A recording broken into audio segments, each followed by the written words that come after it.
반갑습니다. 4월 8일 화요일 큐티 스케치 시간입니다. 오늘 본문은 갈라디아서 4장 12절부터 20절까지 말씀입니다.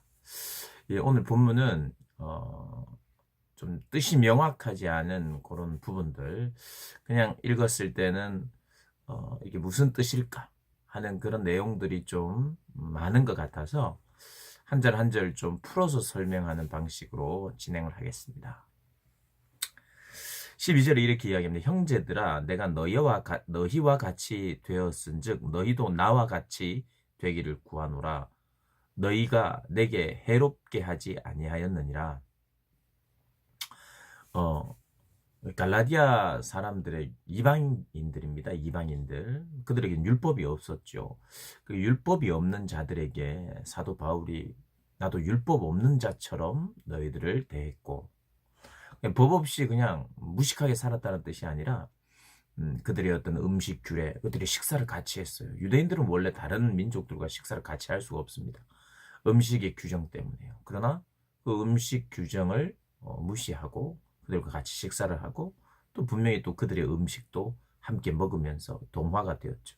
왜냐하면 그 율법보다는 복음의 그 진리를 더 깊이 깨닫고 그 율법을 완성하신 예수님을 만났고 알았기 때문이죠.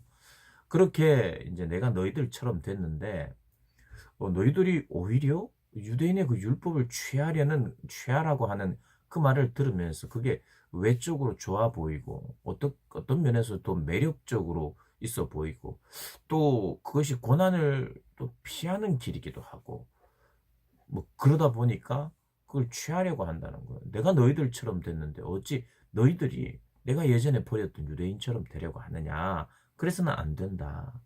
너희가 그리고 너희는 나를 해롭게 하지 않았다. 처음에 내가 너희들을 봤을 때 육체의 약함으로 말미암아 너희에게 복음 전한 것을 너희가 아는 바라. 이 13절 14절 말씀이 그런 이야기입니다. 어, 내가 육체가 약하고 질병이 있었다. 근데 그 질병을 가지고도 내가 복음을 전했을 때 너희들이 나를 업신여기거나 버리지 아니했다. 이 말을 보면 이 질병이라는 게 무슨 질병을 받으면 무시를 당한다든지 버림을 받아야 되는가, 업신여김을 받아야 되는가라는 질문을 할 수 있어요. 그래서 이제 질병 이런 게 그냥 단지 뭐 감기 뭐 이런 병으로 볼 수는 없는 거예요. 그러니까 이 시대는 좀 문화적인 요소가 있어요. 이 시대의 문화적, 종교적, 그리고 좀 시각적인 그런 어떤 조건들이 있었는데, 바울이 가진 그 병은 사람들로 하여금 저 사람이 말을 믿을 만한가? 외적으로 뭔가 병이 조금 심각해 보이고, 종교적으로는 그가 좀 신뢰받을 만한 어떤 자가 아니고 탁월한 지도자가 아닌 모습, 그런 모습이고, 오히려 종교적으로도 문화적으로도 뭔가 좀 큰 병 같은 거였는가 봐요. 아마도 이제 학자들은 너무 많은 고난 그리고 고문을 받아가지고 몸에 질병이 생겼을 것이다 이렇게 생각을 하고, 그것이 혹시 간질은 아닌가, 뇌의 어떤 문제, 뭐, 그리고 혹은 안질이 아닌가. 왜냐하면 내가 눈이라도 빼줄 만한 마음을 가졌다, 갈라디안들이 그런 걸 보면. 근데 어쨌든, 뭐, 정확하게 안질이라고 할 수도 없고, 외적으로 보았을 때에 그가 가진 병이 상대방으로 하여금 신뢰를 떨어지게 만들고, 도덕적으로도 뭔가 윤리적으로도 혹은 종교적으로 문제가 있는 사람 아닐까라는 의구심을 가질 만한 외적인 모양이었다는 거예요. 종합적으로 해보면. 뭔가는 외적으로 보기에 뭔가 크게 매력이 없었다는 거예요. 그런데 이 사람들이 아까도 말했듯이 외적으로 매력 있는 것을 찾았다는 것이 이제 문제예요. 어, 내가 그렇게 약했음에도 불구하고 너희들이 나를 천사처럼, 그리고 마치 예수를 영접하는 마음으로 영접했는데, 얼마나 너희들이 기쁨으로 나를 영접했느냐. 그런데 지금 그 기쁨이 어디 갔느냐. 15절에 너희의 복이 지금 어디 있느냐. 이 말은 너희가 나를 그렇게 환영하고 축복하고 기뻐했던 그 기쁨은 어디 있느냐. 너희가 그때는 어, 너희의 눈까지 빼줄 정도로 나를 사랑하지 않았느냐. 그런데 어찌하여 우리 관계가 원수가 되었느냐 이렇게 나와요. 원수. 참 이렇게 급변할 수 있는가 생각하는데 이 가능하다는 거예요. 그 원수가 완전히 척지고 완전히 지금 현재 서로 때려 죽일 사람처럼 된 원수를 말하는 건 아닐 거예요. 아마도 사도 바울이 갈라디아 교회에 복음을 전하고 다른 곳에서 복음을 전하러 간 사이에 어떤 거짓 형제들이 와서 거짓된 복음을 전하니까 사도 바울을 또 비난했겠죠. 그게 문제가 있다. 그가 육체적으로도 그런 걸 보면 문제가 있었던 것이고 지금 유대인들이 인정하지 않는다. 심지어는 유대 그리스도인들도 별로 인정하지 않는 사람이다. 이런 식의 거짓 소문을 퍼뜨렸겠죠. 그러자 그래 그랬던 것 같아.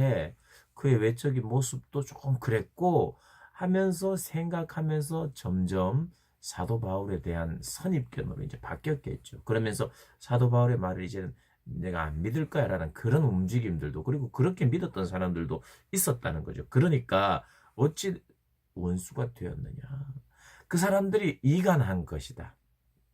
거짓으로. 봐라. 나는 너희들에게 다른 마음을 먹고 너희들 접근한 것이 아니라 너희들에게 복음을 전하고 싶었고 예수의 생명을 전하고 싶었고 그래서 너희 안에 예수의 형상과 예수의 성품이 자라기를 간절히 바라는 마음으로 내가 그렇게 했을 뿐이다. 그러나 지금 너희들에게 말하는 거짓 교사들은 자기 배를 채우고 그 거짓 교사들은 나와 우리 사이를 이간질해서 그들의 목적은 너희들이 그리스도의 형상 장성한 분량까지 자라게 하기 위해서 애쓰고 열심을 가지는 것이 아니라 단지 그들을 따르는 사람으로 그들의 배를 채우고 그들을 따르게 하기 위해서 그렇게 하고 있다고 이야기를 하고 있습니다.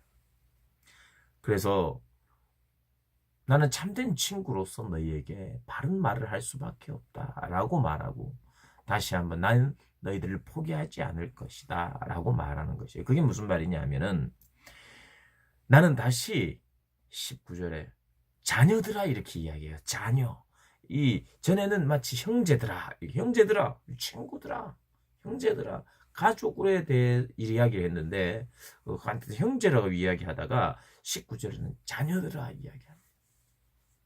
나는 너희를 복음으로 낳았다는 거예요. 그런데 지금 다시 낳아야 되겠다. 다시 내가 해산의 수고를 다시 하겠다. 너희들이 그리스도의 형상이 이루기까지. 사실은 오늘 이 본문의 이해가 그렇습니다. 그럼 어떻게 보면 내용은 좀 분명합니다. 구절 속에 이제 우리가 한글로 봤을 때 이해가 빨리 오지 않는 부분이 있는데 굉장히 간단한 내용이고 또 분명한 내용이에요. 사도가 밝히는 내용, 그의 목적은 성도들이 그리스도를 닮는 것이에요. 그 외에는 없습니다. 성도들의 인정, 성도들의 수가 많아지는 것, 성도들이 자기를 따르는 것, 인기, 사랑받음, 인정, 존경 이런 게 아닙니다. 그런데 거짓 형제는 자기를 따름, 자기들을 좋아함,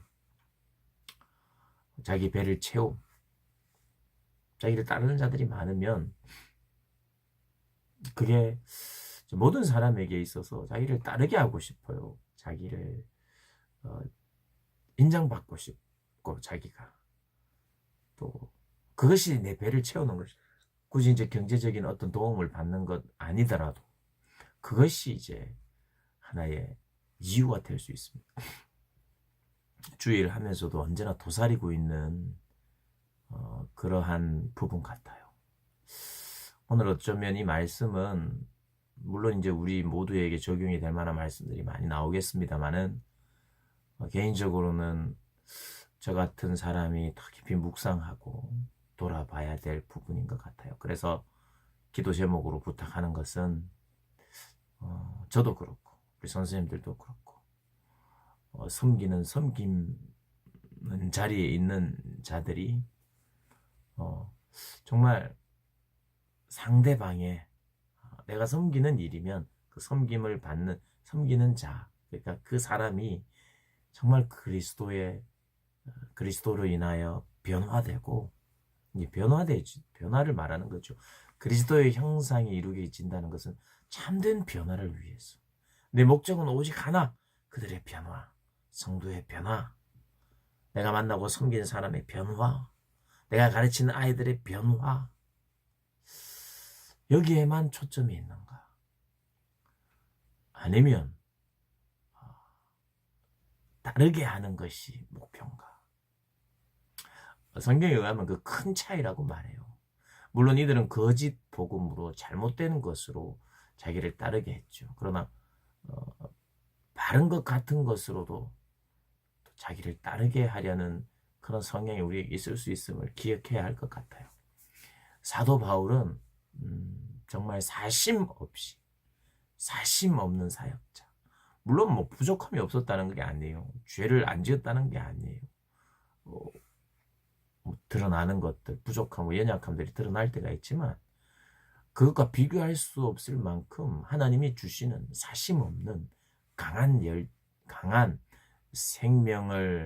생명의 변화를 위한 갈망, 이런 것들, 사도 바울에게 사심 없는 그런 모습을 보면서 주님을 믿고 따르고 섬기면서 정말 사심들이 자꾸 사라지기를 또 기도해 주시기를 바라고, 또 함께 기도하기를 부탁을 드립니다. 그래서 우리 부서에, 그리고 우리가 만나는 사람들이 정말 예수를 만나고 분명히 만나는 것들이 있고, 또 만나서 변화되는 것들이 있고, 여기 이 갈라디아 교인들도 예수님을 믿었고 성령을 체험했고, 그런데도 불구하고